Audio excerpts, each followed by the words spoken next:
Welcome to your sophomore year at the Tragedy Academy, where you are the teacher and we are the students. Together, we learn from past tragedy to lay the foundation for a better humanity. The only supplies you'll need: an open mind and a sense of humor. So, tilt that chair back, talk out of turn, and never raise your hand. Because this is the Tragedy Academy, and class is in session. And I'm Purist Scott. Excuse me.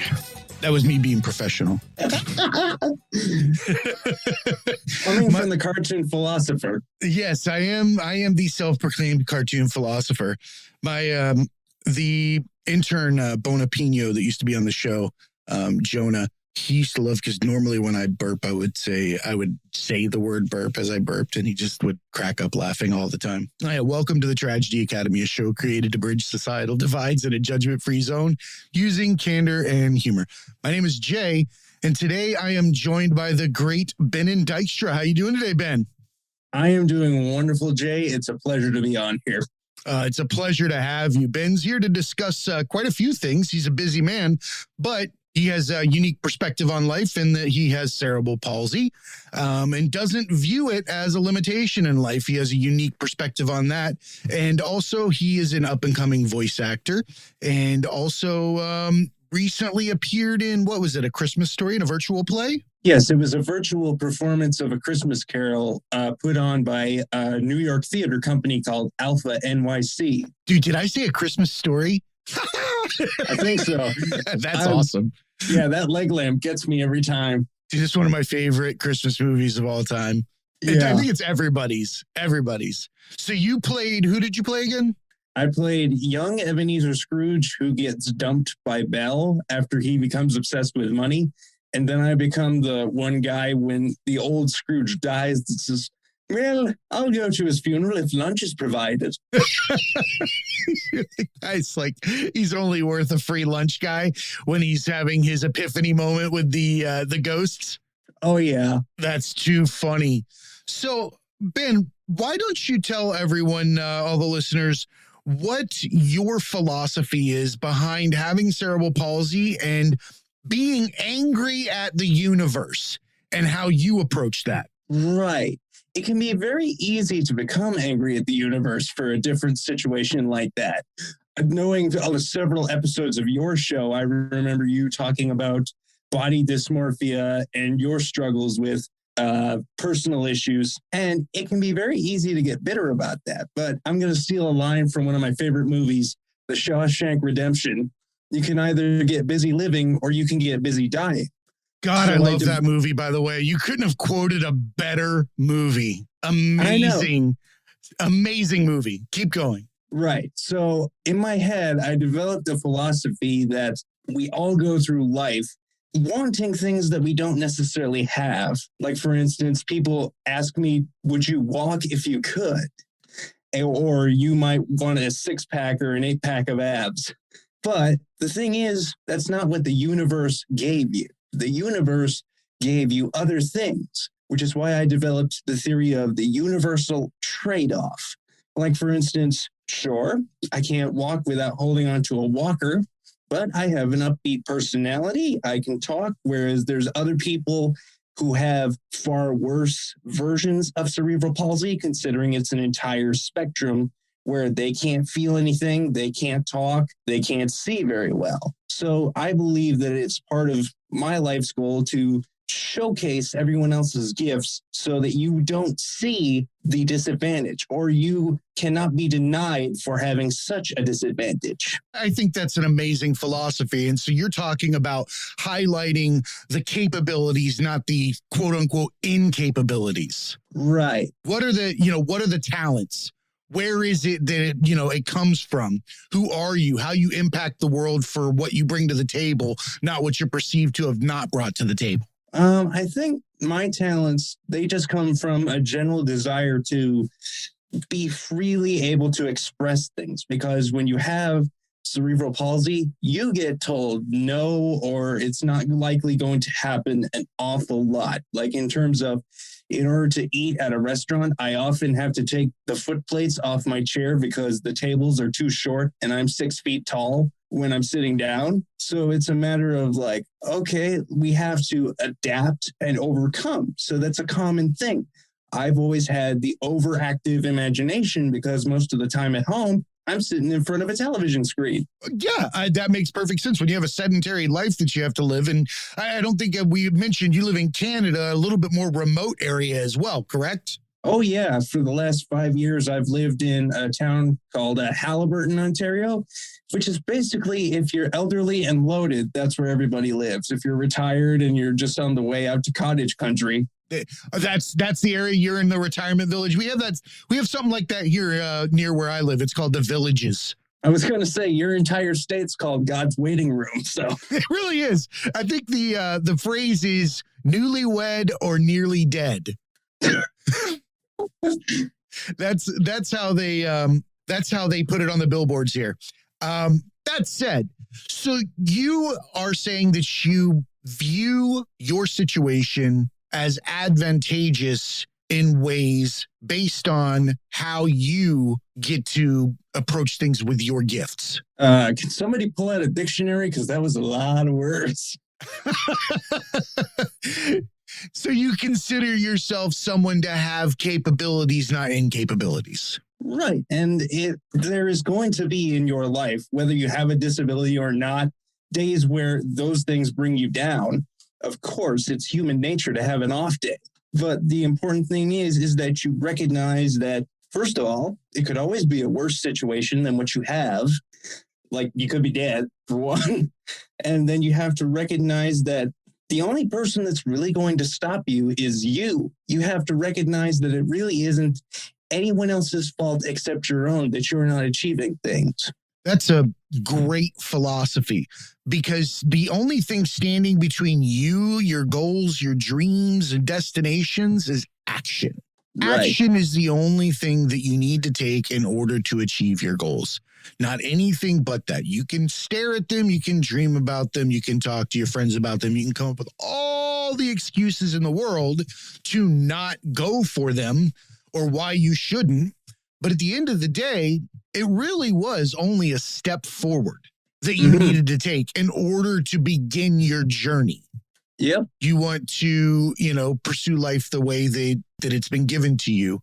Do you find that being authentic in your imagination and how you approach your art, do you find that is giving you success, or that's helping you with your goals? Well, first of all, when it comes to something like that, for anyone who is also in my field, which is voiceover, audio narration, stuff like that, you are not going to be successful overnight. David Attenborough, Keith David, they were not successes overnight. So if you're not willing to do the work, get out now while you still have your dignity. So you still have to work your butt off like you were a starving dog. Like, for instance, I've got more credits this year than I ever have in my 2 years of doing this. And that's because I never stop auditioning. I have auditions done every day. Like, there's a site called Backstage. That's how I found you guys. I usually have like 20 auditions or 30 auditions at a time that I've applied for. Why wouldn't you? Once you accept, I think what people don't understand, what I'd like people to notice is that when you accept the cards that have been dealt to you, then and only then can you authentically pursue things without having the fear of rejection. Once you accept yourself, rejection is not an issue anymore. On top of the fact that if you're doing something you love, that you truly are passionate for, it's not really work anyway.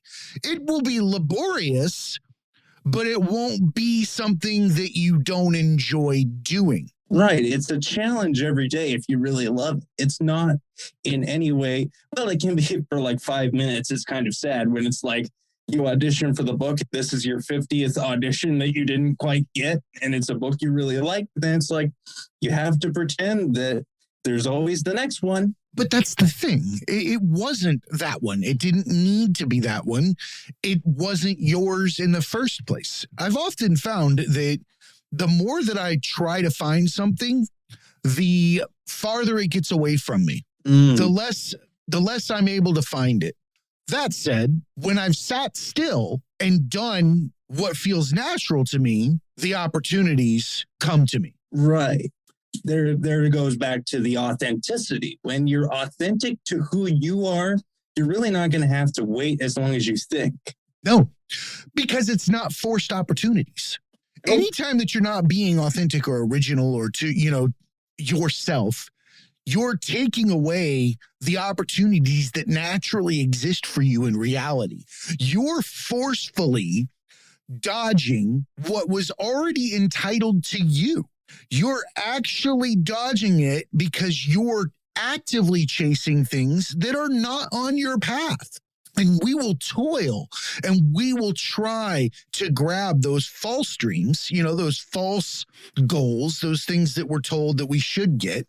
And we'll toil away all that time. We'll toil it away.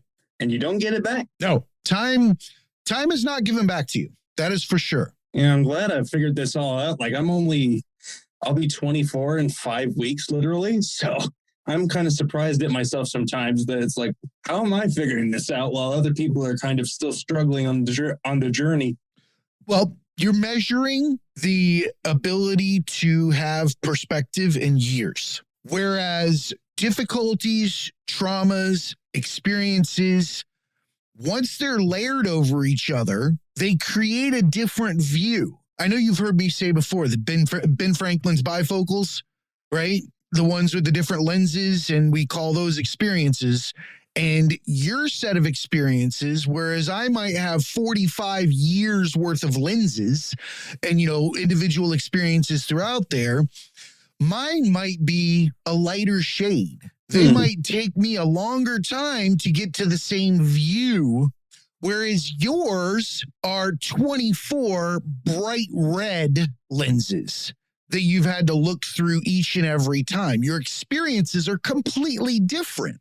That's why people can come out of situations with profound insight, epiphanies, or spiritual awakenings, from traumatic events and things like that. It's because it's not how long you've been here. It's what you've been through. Yeah, that does make sense. I would imagine that someone in your situation would have a better understanding than I would. It would only make sense. Not that you should, but I think society has been designed in a way to make it seem as if you come out, owing yourself like at a negative balance compared to your peers, which is not true.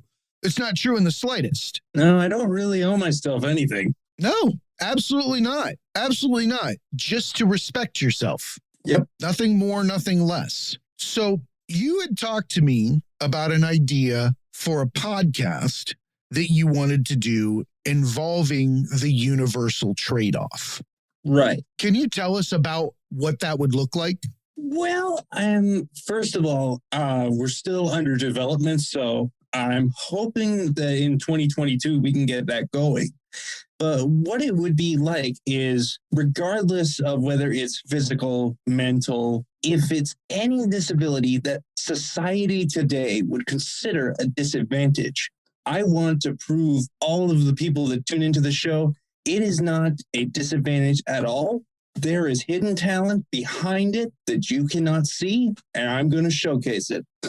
I love that. So you're going to talk about those things that are behind the scenes that people don't see. So if somebody has, an inability to do one particular task, they might have developed an ability in another area based on the fact that they had overcome that particular situation. Exactly. Like, for example, in my own experience, we tried a whole bunch of different stuff growing up, like different musical instruments, different exercises to try to keep me active.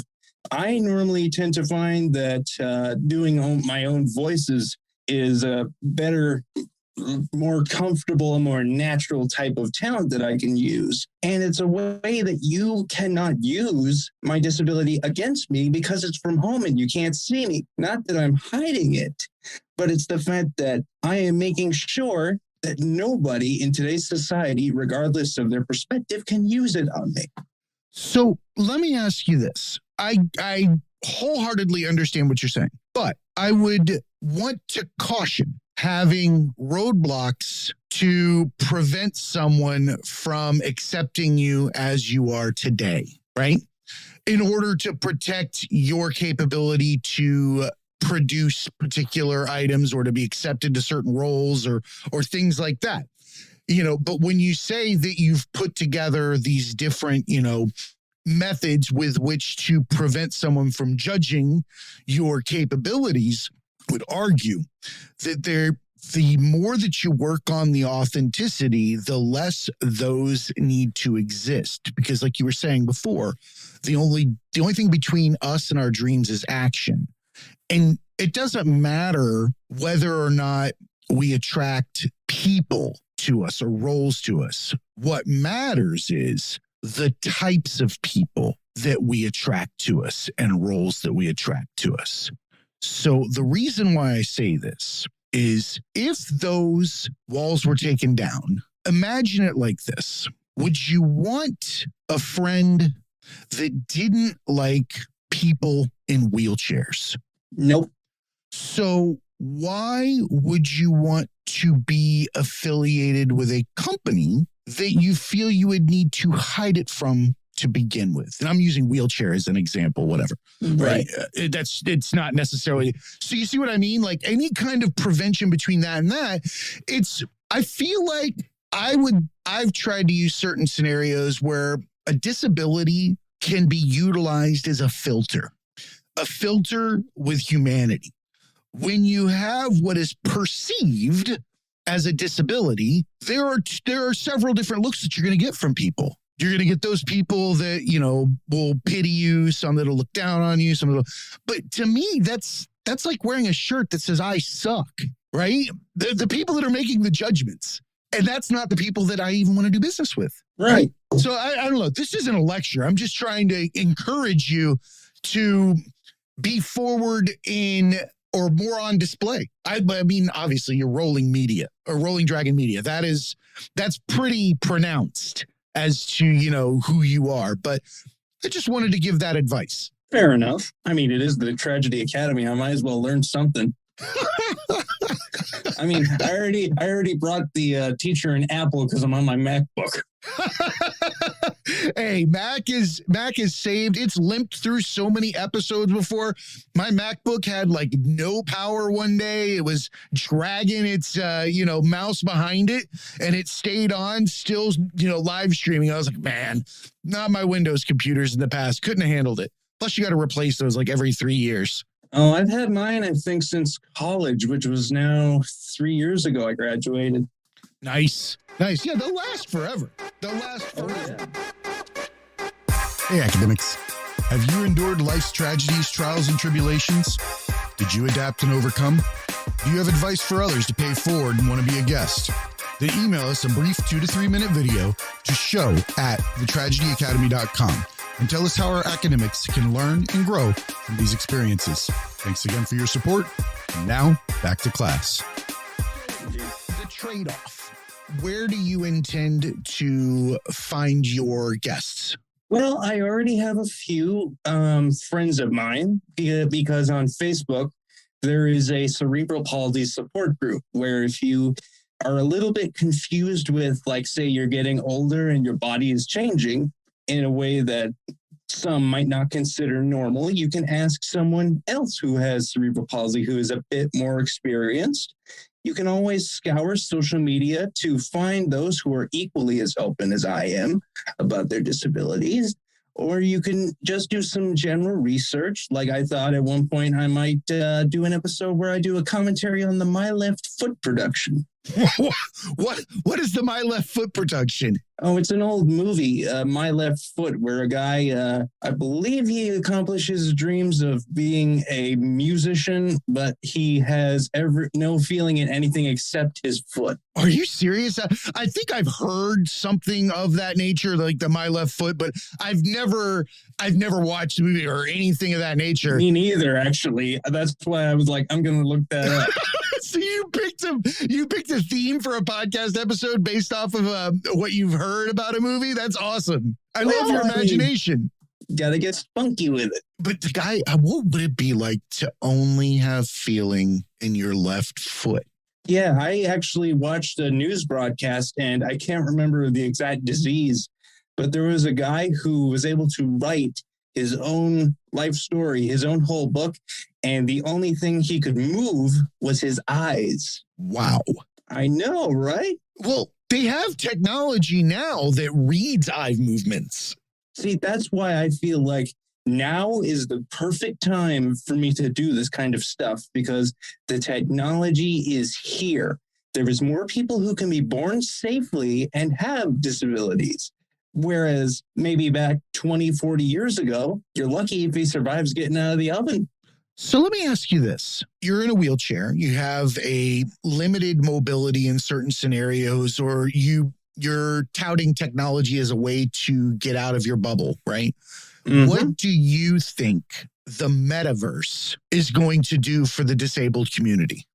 Ooh, that's a good one. Well, I think, it just depends, because it feels like, in my experience, there really hasn't been a large voice that reaches out on behalf of individuals with disabilities. Sure, you have your local organizations that will contribute money for expenses that you can't quite cover. But I haven't heard of many people that are willing to sit up or stand up on the podium and say, this is what it is like. This is what we need to do. Can our governments get our shit together? I couldn't agree more. I do think that there is so much more that can be done. Let me expand upon this. When I say the metaverse, I'm talking about virtual experience, virtual real estate, virtual interactions, the ability to go beyond your disabilities in a metaverse. Okay. Do you see any advantages, disadvantages? Do you see this being a platform with which, different disabilities can work from? I see it being a 50-50 platform. Whereas, sure, you can go on any social media platform and speak. You can say what you want. But I'm going to quote an expression from an 80s wrestler that you might know of, Ernie Ladd. It is not enough for people to hear the noise. They must also take in the message. And that's the issue we're going to have in the metaverse, because there's always a 50-50 of people who are listening, and then there are the smart-ass trolls. So let me ask you a question. Of the two, the person putting out the message and the receiver, which one do you have control over? I think... You have control over the messenger, which is you. Oh, okay.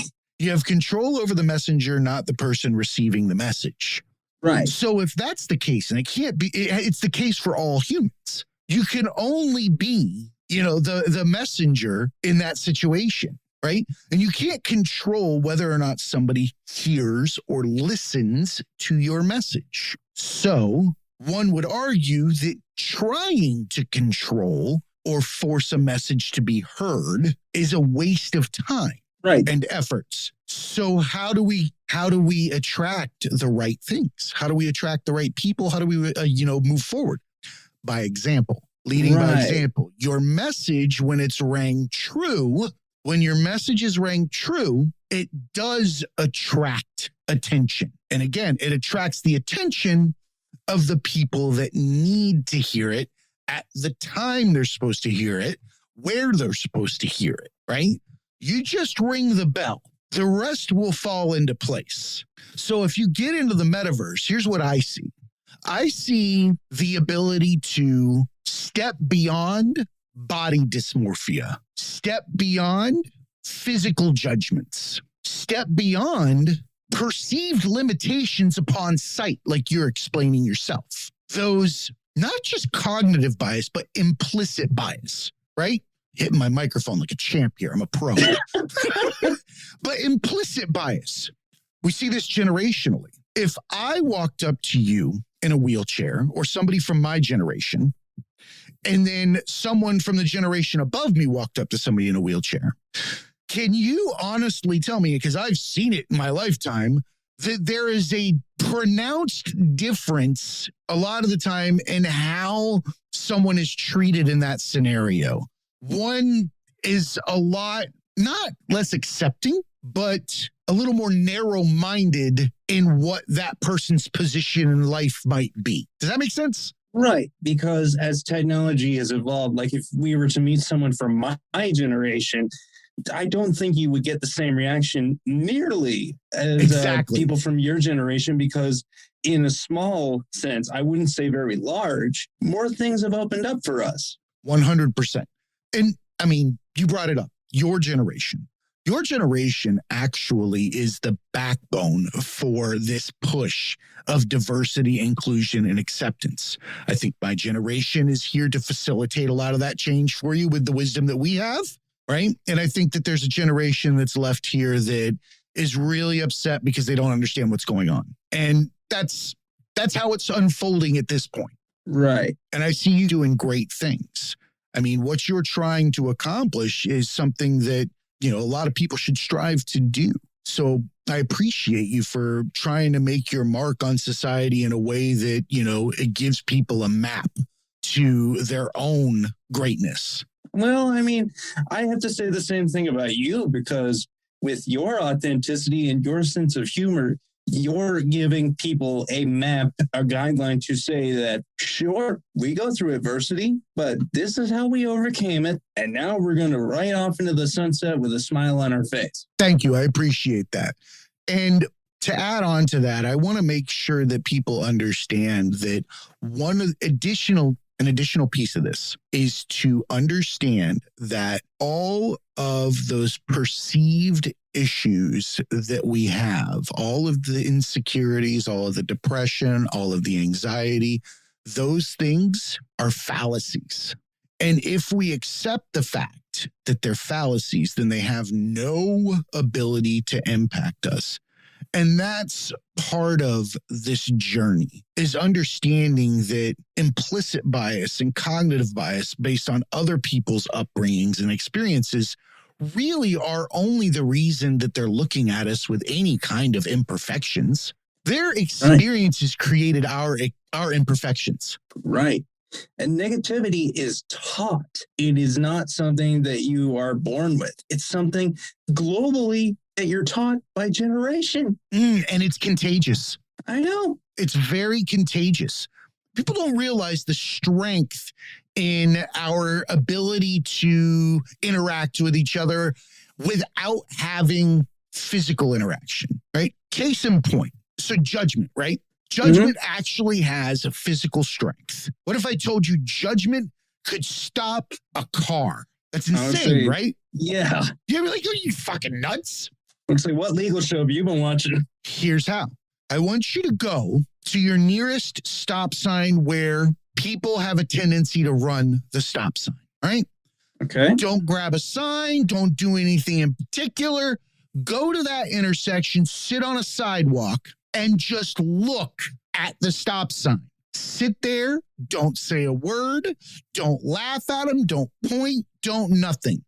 And if the person sees you, then you know the difference between somebody who's gonna stop and who's not gonna stop. And then there's the people that see you. What do? They probably stop and say, what the heck you doing out here? Not even that, but they'll slow the car down immediately and do the extra stop. They'll do the stop. Why? Because somebody is sitting there watching them, and they don't want to be caught while they're being watched. It's not going to be all of them, but there will be cars that will stop because you're just standing there and looking at them do something that they shouldn't. Yeah, our society has never liked to be judged in all of human history. Yeah, I think it's one of the first tenets of like the Bible, thou shalt not, or the commandments. Thou shalt not judge. I'm pretty sure that's in there. I might have misread them. I skipped the Bible. But as a whole, I mean, it makes sense. It really does. And I don't think it means to look down on something. I think that it means to rank something. People misunderstand that it isn't a matter of thinking you're better than someone else. It's a matter of whether or not you give it a connotation of negativity or positivity. The moment that you do that, you give it a charge. You give it some kind of influence. Whereas if you just accepted it for who or what it was without judgment, you can walk through it. Right. It's weird. We're weird. We're complex animals. I know. But we're also analyzing insanity. Yeah. Because it is. It's a wonder how we survived evolving past chimpanzees. Oh, I don't know. It is kind of funny. There's an episode that had a zookeeper on, and she was talking about the differences in the great apes. And she had gone through them. She said that you can actually tell the difference between them with one item just by handing them a screwdriver. Oh. And she went through and she explained that, the gorilla would fucking eat it because he's a gorilla, and then I think it was like the chimp would use it as a weapon or some shit like that. I can't remember. And then the bonobos, which is a type of great ape, apparently they do everything with sex. So if you pissed them off, they would like trade the screwdriver for sex. I don't know. Something like that. And then the orangutan is the only one that will grab it and start using it as a tool, prying things, turning things, grabbing things, different levels of evolution. The gorilla is at this level of evolution. So they're still, hitting stuff with it and sucking on the handle end. The next guy's doing a little more, he's doing a step above that, it's gradual. We were talking about how the orangutan actually is always depicted as the wise animal. Right. And now it makes sense because they're smarter. That's why they move slower. They're more calculated. It was interesting to hear that, though. Yeah. I've always loved watching nature shows. Like David Attenborough is my idol to get into voiceover. Yeah, I know the name. Who is David Attenborough? Oh, he is a English. I don't exactly know what his profession really was as far as like, is it zoologist or is it, I don't really know, but he has been doing this since I want to say the 60s. What show did he voice? He voiced Planet Earth. Okay, I know who you're talking about now. He's got a beautiful voice. I know. Like, if I'm having trouble sleeping, I'll turn him on. It's like butter. It's like Bob Ross. Oh, Bob Ross is he's like blood pressure medication. Blood pressure for the soul. He really is. My grandma used to watch Bob Ross a lot as a kid. That's how I got, the whole Tiny Little Trees thing. I want to say he's from the Orlando area, but he passed away, obviously. Yeah. Rest in peace, Bob Ross. We love you. You and that beautiful, sweet, sweet fro. That fro is a thing of beauty. Here we have a whole bunch of great apes in a podcast studio running around. Yeah, just sitting there. Tiny little apes, tiny little apes. We're going to put some tiny little apes right here, and put a little tiny little ape right there. We're going to put a screen in front of the bonobos, so we're not going to let anybody see them. And then they're X-rated. Because they're X-rated. We're going to censor the bonobos. Oh, man.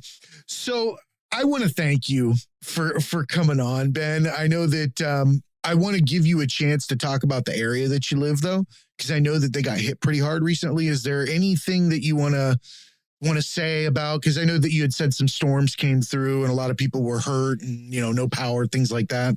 Oh, yeah. We just recently, like 3 days ago, we had a provincial-wide, the whole province of Ontario-wide windstorm. And I'm supposed to be doing one of the 3 performances on the night or the next day after the night of the windstorm, and the Wi-Fi gets knocked out 3 hours before the show. And we have no idea when this is coming back on. So thank God I had the director's phone number. So it's like, hey, we're going to have somebody jump in because our Wi-Fi is screwed and I don't know when it's coming back on. So how are people functioning without power up there with the cold? Well, first of all, it's not everybody. It's a select, like it's random, like it's really, really random, like where the power is and the power is not. Like my mom's boss has had no power for like 2 days, yet their office has power. So it's really weird. And there's guys just sitting on the road with their phones taking pictures of the fallen trees. It's like, what are you doing with your camera? Cut the damn thing. Right? Now, I remember I was in upstate New York with the 10th Mountain Division, and it was the late 90s, and they had like the worst ice storm of all times where it just drizzled at 32 degrees for like a month.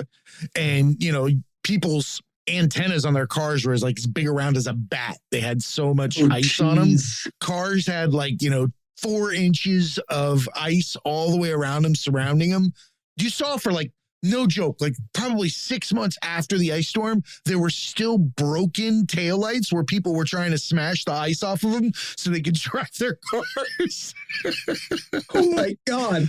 But it was the most beautiful thing I'd ever seen. Most beautiful thing I'd ever seen, because it was beautiful ice all over the place, but it broke like every single light pole. So it was beautiful and terrible at once. Exactly. But I'm from Florida. You know, a storm is here and then it's gone. It doesn't hang out for a month and turn into a, you know, something that you have at a wedding reception that could, you know, like an ice sculpture. Yeah, I was worried this whole thing wasn't going to happen as a result of the windstorm. Well, I hope that everybody in your province there is okay and everybody weathered it. I appreciate you coming on, Ben. I can't tell you what your support means to me. What everybody needs to know is Ben reaches out all the time, and I know he's listening to the episodes and he gives feedback and talks about different things. And that's really what it's all about. It's about, you know, starting a community of people that can really discuss openly the topics that we're going over. Ben, you're a modern day hero. The fact that you brand yourself in the way that you do, and that you're going out there and setting an example for other people with cerebral palsy or disabilities or perceived incapabilities, whatever they are. Hold on. I just noticed you had a Macho Man shirt on, and I just want to compliment you. I think that's amazing. Yeah. You see, now that I got this green screen, brother, I'm going to go on YouTube and make a bunch of promo videos. Hopefully it gets on YouTube. Not too many haters. That's awesome. You know, we had Andrew Nethery was on a while back. He did the documentary Bury Us, a punk rock uprising. But there's a part in there where we talk about Slim Jim and their approach to marketing, because he worked with them for a while. They brought like a 20-foot Slim Jim on the subway in New York City. Oh yeah, I heard that one. But Slim Jim and Macho Man and all that, that was a great run they did at marketing. Oh yeah. Loved it. Well, Ben, do you have you go ahead and give everybody your social media, where they can find you, where they can hire you, where they can, you know, see some of your work? It is @_Rolling Dragon_ on Instagram, Rolling Dragon Media on Twitter, and Rolling Dragon Media on Facebook. We're going to have all of those in the show notes as well, with links to where they can find you. Ben, dude, you're a rock star. Thank you so much for being here. Until next time, keep on rolling. Keep on rolling. Be cool and keep learning. Hey, academics. Thanks again for attending another class at the Tragedy Academy. You can show us some love by subscribing, downloading, and rating us 5 stars on Apple Podcasts, Spotify, and Stitcher. Or ask Amazon Alexa to play the Tragedy Academy podcast. You can find links to all major podcast platforms and past episodes at thetragedyacademy.com. You can find us on all the majors of social media, on Instagram at The Tragedy Academy 2019, on TikTok at The Tragedy Academy, and on Twitter at Tragedy_Academy, where we'll post our clips of upcoming shows, updated info, and thoughts. If you'd like to be a guest, send an email to show@thetragedyacademy.com. Keep an eye out on Instagram for Tragedy Academy giveaways. Thanks again for coming to class, and remember, be cool, keep learning.